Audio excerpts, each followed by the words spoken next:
Hello, my fellow denizens of the internet.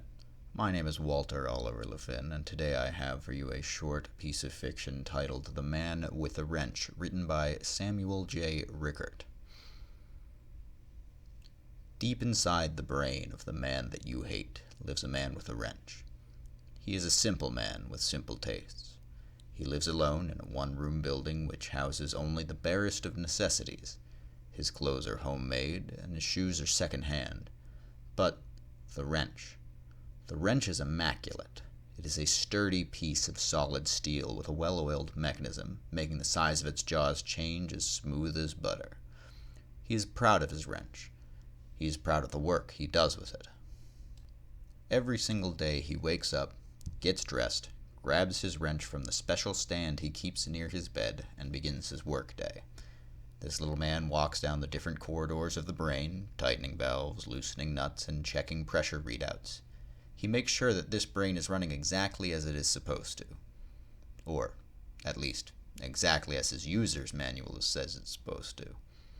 There have always been a few curious things about his manual, though. Some of the schematics don't line up exactly right. Nothing major, just a bolt or gauge a few inches off where the picture says it's supposed to be, but that has been enough that he's noticed it time and time again. Thankfully, that hasn't stopped him yet. He's gotten rather adept at fixing problems without consulting the manual now. He has most of the schematics memorized and can guess the source of a problem just by listening to the steam flowing through the pipes. He's even figured out how to keep certain things in order that the manual was very vague on.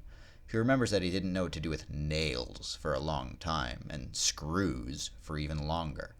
The manual mentioned something called a hammer that would force the nails back into place, but he's never seen one aside from the single picture in the manual. Thankfully, the heft of his wrench makes short work of driving nails back into place, even if they leave it a little worse for wear. He loves his wrench, but his job must be done. Screws, on the other hand, still present an ongoing challenge. He's figured out what the manual means by tightening the screws and does his best to spin them down with his hands, but it never seems to be enough to get the screws in place. Some nights he dreams of a tool, like his wrench, but not. It has a long shaft and a flattened end to fit nicely into the grooves of every screw he has ever seen. It makes his job go so much faster. Every time he has these dreams, he wakes up embarrassed, flustered that he would dream of another tool besides his wrench. He has tried convincing himself that the dreams were just of his wrench with a flattened end, but he isn't really sure if that makes him feel better or worse about it. Today is a normal day.